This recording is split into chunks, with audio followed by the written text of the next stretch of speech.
Rappelez-vous au début à quel point pour nous c'était dur. Moi, je disais tout à l'heure, mais quand je suis rentré le premier soir chez moi, je me suis regardé dans la glace, je me suis dit, mais qu'est-ce que je fous là? Mais barre-toi de là, quoi.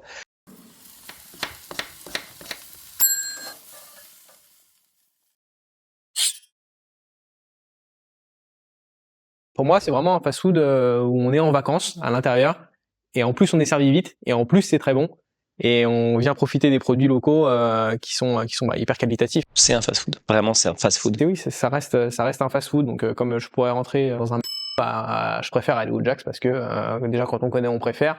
C'est la punchline qu'on a choisi tous les quatre de mettre en avant et elle est vraie par tous ses aspects, quoi, parce que c'est meilleur, ça va plus vite.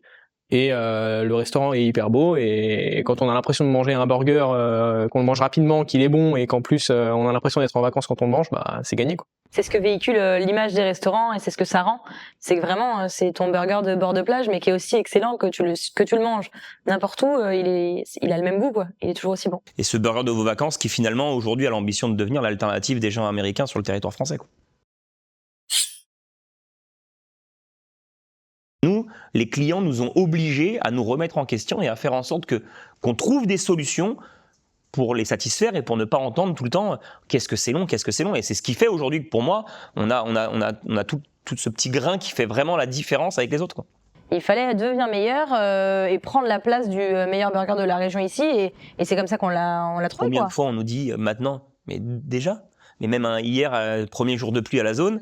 Mais moi je regarde les demi-heures et le chiffre, mais si tu te poses devant et que tu mets une petite caméra, c'est Walking Dead, tu vois les clients, ça avance, il y a pas de, il y a aucune discontinuité, c'est avec l'équipe qu'on a réussi à créer, qu'on a réussi à s'entourer, c'est une des plus grandes fiertés, c'est de voir les gens qui sont genre abasourdis, genre mais comment ça peut être déjà prêt, quoi. Tout en gardant de la qualité quand même, parce que nos sauces, nos burgers, c'est les mêmes qui sortent en novembre, le 15 novembre ou le 15 août, ce sera exactement le même le burger, quoi. Et ça a pas de prix, quoi. Moi, ce que j'adore le plus au Jack, c'est que quand un client passe la porte, mais quand on le connaît, on fait sa commande avant même qu'il ait commandé, quoi. Et ça, c'est incroyable. Moi, j'ai toujours trouvé qu'au Jack, ça, c'était trop bien. Parce que, on est en cuisine et en fait, on jette un coup d'œil à la caisse et on se rend compte que le monsieur qui passe la porte, il y a le monsieur qui arrive, bah, lui, il prend un cali, sans moutarde, mayo ketchup et sans avocat, vous pouvez commencer à lui envoyer, ce sera fait. Et voilà. Et ça, c'est hyper bien, quoi. À la zone, il y a celui qui venait tous les jours et qui prenait tout le temps la même chose, mais tous les jours, il restait 8 minutes devant le menu board pour nous faire croire que peut-être, et en fait, on préparait sa commande. Il disait, bah, aujourd'hui, en fait, je vais prendre, et il prenait 100% du temps son burger avec la sauce en moins, le stick de mozza, une sauce curry, une sauce barbecue. Et tout le temps, il était là, je vais peut-être changer aujourd'hui. Je vais prendre ça, et je vais prendre. Genre, c'était la première fois qu'il venait à chaque fois. Il nous l'a fait pendant peut-être 5 ans. Ouais, après, si tu gardes un client 5 ans, 5 ans, il venait 3-4 fois. C'est une bonne nouvelle, hein. Ça fait aujourd'hui 13 ans que le premier Jack's a ouvert. Et on n'a pas voulu non plus faire la franchise, la lancer en 6 mois. Donc on a pris notre temps. Mais donc c'était quand même un casse-tête. Mais sur la partie crash test, je pense qu'on a déjà essuyé les premières erreurs qu'on aurait pu faire sur les premiers franchisés. C'était important pour nous de les essuyer nous-mêmes, que ce soit pas eux qui les essuient. Mais on a testé du bord de plage, du centre commercial, du centre-ville, du modèle avec drive, du pendant Covid, de la livraison, du click and collect, du Uber. Aujourd'hui, on a été chercher toutes les facettes du métier, de la même manière qu'on fait évoluer nos équipes en interne, d'essuyer chez nous les plâtres et de faire en sorte que, attends, le modèle que tu vas ouvrir là en centre commercial avec un drive, avec une entrée dans la galerie marchande, on sait ce qui va se passer, nous, il se passe ça chez nous. On a un retour d'expérience. J'ai pas juste un point de vente à Cap-Breton et un point de vente à Hossegor et puis un centre commercial, bon je sais pas trop mais ça va marcher, t'inquiète pas. Non mais finalement le plus gros casse-tête qu'on a eu actuellement sur le lancement, si on peut dire lancement, de la franchise, c'est le manuel de savoir-faire. Oh non, donc ça a été tu mens, plus jamais. Ça a été de retranscrire vraiment tout ce qu'on connaît. C'est le mémoire du Jack's. On a mis 4 mois et demi, 5 mois à écrire, à retranscrire tous les process du Jack's, de comment on met la clé dans la serrure à comment on nettoie les friteuses, en passant par qu'est-ce qui se passe une fois que mon restaurant est fermé, comment je parle avec mes clients, comment je recrute des gens. C'est ce qui fait que maintenant on est prêt et demain si on te pose une question, je pense qu'on a tous la réponse à n'importe quel sujet de page 632. Page 632, voilà, alinéa 12, il est là, y a pas de problème. Après, ce qui est bien, c'est que cette Bible-là, elle sera aussi adossée à Cerca, l'outil qu'on utilise pour discuter avec aujourd'hui nos responsables de point de vente, avec nos copains. Le fait qu'une personne vienne vers nous pour devenir franchisé et qu'il ait jamais travaillé dans la restauration rapide ou même dans la restauration tout court, pour moi c'est pas du tout un frein. C'est même un plus. Pour moi, c'est un plus. Ça permet qu'il soit pas déjà formaté justement. Il part de zéro, il peut justement être en capacité d'apprendre tous nos process, de s'imprégner vraiment du Jax, de notre façon de travailler, de tout ce qu'on a mis en place et justement c'est finalement presque un avantage pour lui de pas être bloqué par des expériences passées, par des choses qu'il a en tête, des anciens process et à chaque fois remettre en question les nôtres parce que il faisait pas comme ça avant, etc.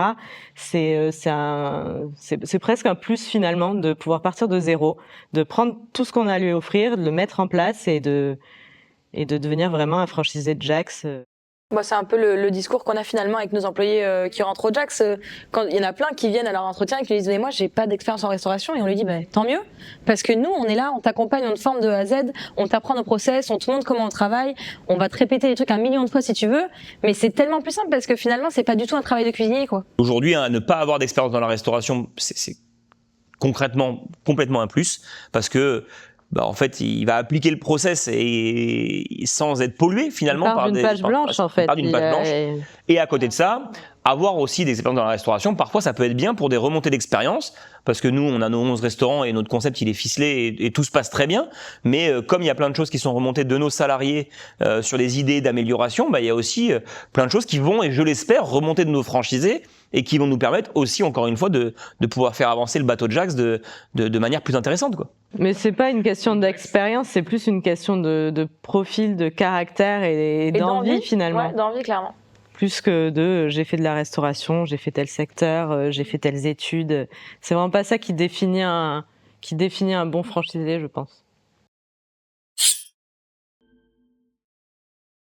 Alors on a 2 modèles, on a le modèle City, un modèle de centre-ville plutôt plus petit, moins de 200, 220 mètres carrés grand maximum, qui peut être jusqu'à 80, 100 mètres carrés.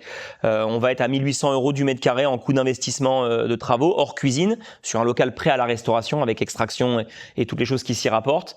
On va être aux alentours de 80 000 € de cuisine pour ce modèle-là, donc pour un modèle global à 200, 250 000 €, tout compris pour une centaine ou une 120 mètres carrés. Il faut avoir au minimum, à mon sens, 40 000 € d'apport, 40 à 50 000 € d'apport sur ce modèle-là. Et sur le modèle all-in, qui est un modèle beaucoup plus gros, qui va pouvoir être à partir de 250 mètres carrés et aller jusqu'à 450, 500 mètres carrés, qui pourrait avoir un drive. Là, on va être sur une cuisine un petit peu plus chère, 140, 150 000 € et un coût au mètre carré aux alentours de peut-être un petit peu moins de 1800 parce que ça diminue forcément avec la taille du local. Et là, il faudra avoir un apport plus conséquent avec un minimum de 80 000 €, mais qui variera en fonction vraiment de la taille et du coût du local, quoi. Et ensuite, un droit de formation qui vient couvrir le salaire finalement du formateur qui va vous être dédié pendant au minimum 12 semaines, qui pour cette partie-là est aux alentours de 10 000 €.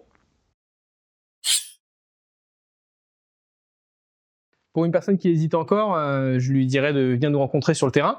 C'est important de venir s'imprégner des restaurants, des équipes, regarder un petit peu la manière dont on travaille. On a souvent des retours des clients qui viennent nous dire mais votre équipe elle est géniale, que ce soit sur un point de vente à Saint-Jean-de-Luz, à Hossegor, à Cabreton, c'est vrai que c'est des retours qu'on a souvent de la part des clients et que je pense qu'on pourra avoir aussi de la part d'un futur franchisé qui viendrait pointer le bout de son nez sur Cabreton ou sur Hossegor.